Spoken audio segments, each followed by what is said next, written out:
Okay, ini kalau kita lihat di sini kan seperti makanan Jepun sebenarnya kan. Tapi memang makanan ni kalau tengok dia punya mie dia ni, mie dia memang asal daripada Jepun, bahan-bahan yang asas ni adalah daripada Jepun.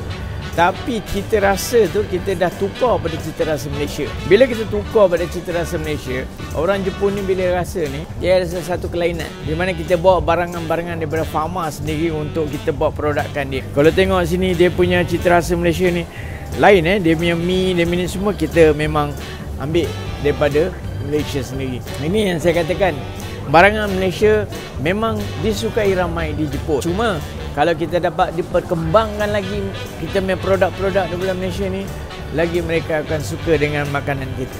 InsyaAllah. Lain hari lain jumpa lagi, kita buat lagi yang terbaik untuk kita promosikan makanan Malaysia.